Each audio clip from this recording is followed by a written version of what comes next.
Anyone here ever wiped their ass with a sock? Wasn't that exciting? This was the year to wipe your ass with a sock, just to be heroic, because everyone ran out of toilet paper, and everyone just had to become the MacGyvers of like making toilet paper. Like, because what were you gonna do? Make toilet paper out of loose tampons and Q-tips? No. These were tough times. We had to ration. I wiped my ass with a sock.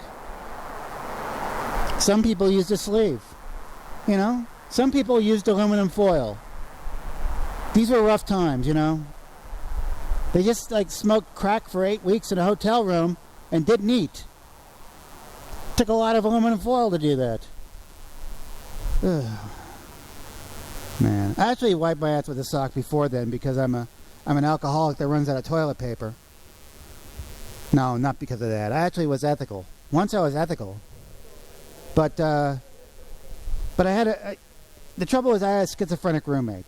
I had a schizophrenic roommate because the rent was only $200 and I could afford it.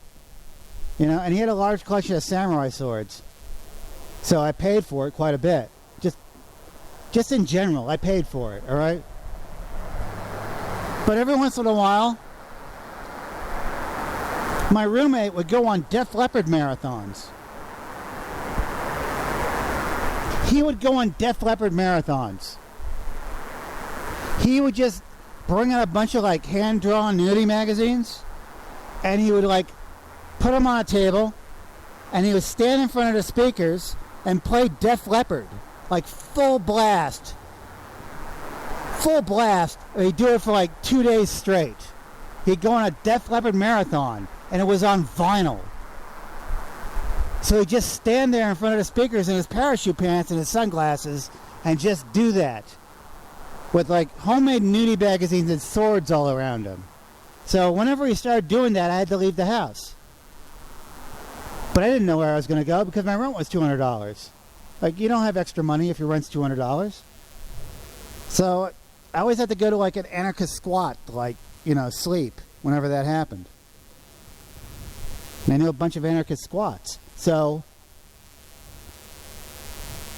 I go to an anarchist squat and I say, you know, hey, can I sleep here?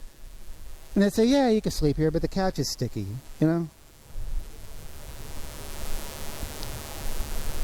So that's what I would do. I would sleep on the couch. But sometimes the couch was too sticky. And I would realize it, and I would try to like divert my time from it. So I would go to like a Mexican restaurant because that was the only thing open late at night. And I would eat a bunch of tacos and 3 plates of free beans because the place I went to was really good and had like free beans. So I'd eat like whole bowlfuls of free beans at like 1 o'clock in the morning. And then I went back to this anarchist squat and I had to take a shit because I had to. It was like going right through me. So I go in there and then I just do my business. You know, I just crap in the toilet. Then I realize there's no toilet paper. Like, there's no toilet paper anywhere. Like, they actually busted off the roll holder off the wall. And there was no toilet paper. And so I started looking for toilet paper, you know, like after I'd taken this massive like crap all through the cabinets. And all they had were loose Q-tips and tampons. That's the truth. And I didn't want to do that. And it was coated with the same stuff that was on the couch. Like, all of the stuff was coated with the same stuff. And somebody had already used a towel. Like, somebody had already used a towel to wipe their ass in this punk rock squat. And it was sitting right next to me, and I couldn't use the towel. Because I knew if I did, I would get into a fight. So I had to use my own sock. I had to wipe my ass with my own sock. And, you know, but the thing is, I struggled. I struggled to not do that. Like, I was into civilization before all that, you know? But then I had to, like, make an ethical decision, and I wasn't going to use a towel. So I used my own sock. And then I just threw my sock in the trash can. Because there was a trash can right there. I didn't want to use any of the excess, like, I didn't want to use toilet paper twice. Because God, you know? That's how you get hepatitis.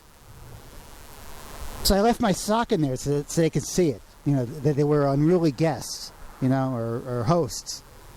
And then I woke up the next morning and I realized that all of these people were having like an anarchist war in their like house.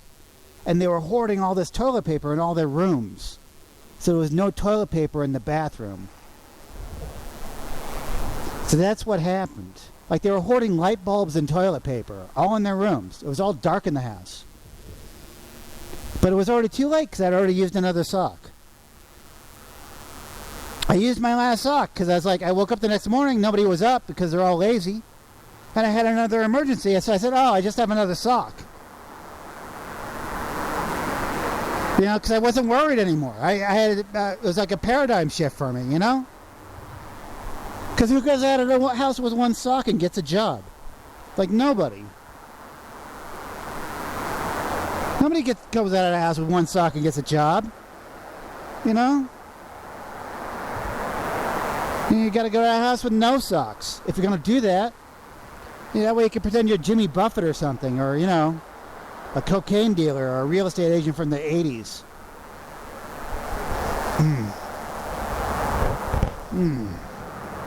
So anyways,